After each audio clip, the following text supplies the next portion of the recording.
Monsieur le Président de l'Assemblée nationale, Messieurs les ministres, chers ministres du Travail, avec qui on a marché parfois dans des conditions compliquées, chers collègues, Monsieur le ministre, avec votre survenue, on aurait aimé que le Sénégal fût transformé en un havre de paix pour les travailleurs. Les textes sont en général bons, mais le Sénégal s'est transformé en apartheid, notamment pour les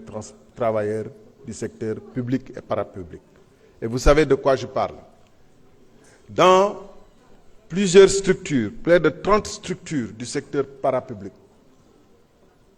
des milliers de travailleurs ont été licenciés pour la seule raison qu'ils ne sont pas de Pastef. Bu dee loolu mooy révolution bu ngeen ñu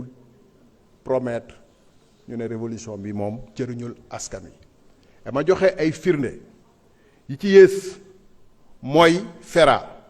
mooy SEMU mooy Port autonome de Dakar mooy CDC mooy PUMA ma joxe ci quelques misaal mais lu déclenché lii lépp nga xam ne politique systématique la de traque aux travailleurs qui ne seraient pas Pastef mooy la circulaire de juin 2024 bi nga xam ne premier ministre bi fi newoon Ousmane Sonko moo ko xaatim pour ubbi bunt yi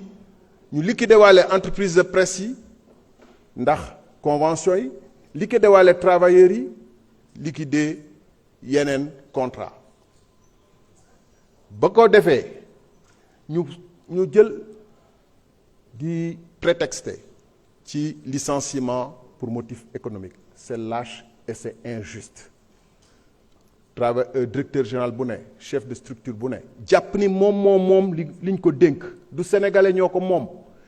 par la force nit ñi di teg seen bët ñu leen di teg injustice bu tara nga ne licenciement d'ordre économique nga randal ay nit dàq leen jël yeneen nit à la place au même moment dans le même temps avec une politique assumée ma jox leen misaal SOGEM c'est le ministre en charge de l'hydraulique mi nga xam ne ñoom ñooy assurer la tutelle de la société de gestion de Manantali de l'énergie de Manantali moo bind par une lettre du 10 avril 2025 une lettre confidentielle au haut commissaire neel dàqal ñii nga wuute leen ak ñii kenn ki ku ñu dàq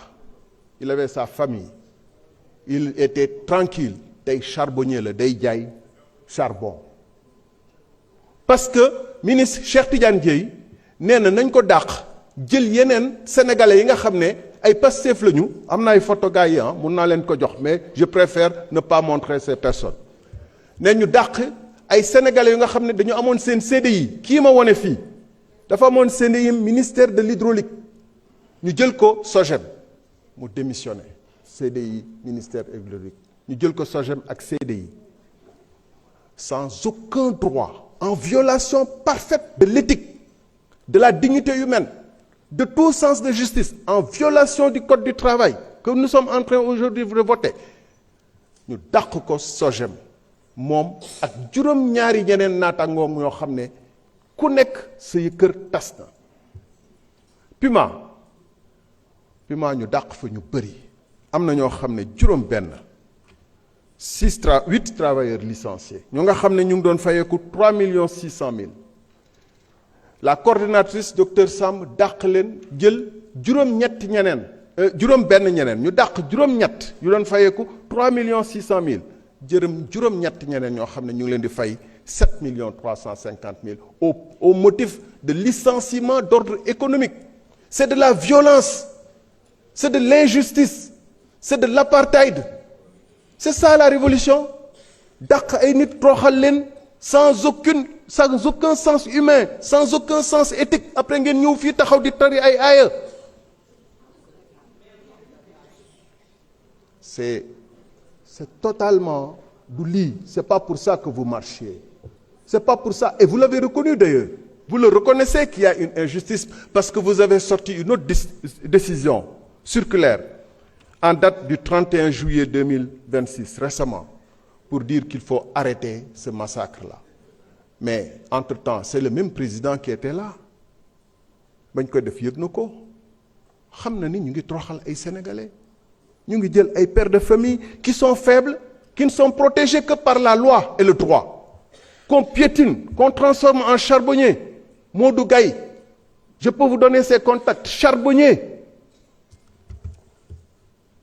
Et vous appelez ça révolution? C'est ça que votre guide, c'est de ça que votre guide fait du pays et des Sénégalais? Et vous osez venir ici parce que l'hémicycle vous donne le droit, parce que vous avez la majorité, foulez la loi, l'éthique et la responsabilité au nom de votre force. Totalement inadmissible. Binta Sada Aw, parce qu'elle est de Podor. Ñu ni pour sosal ko, créer ko, ñu ne doomam yu mu déclaré du ay doomam. Ñu porter plainte brigade gendarmerie dem pour saytu ji ndax doomi doomam nañu état civil.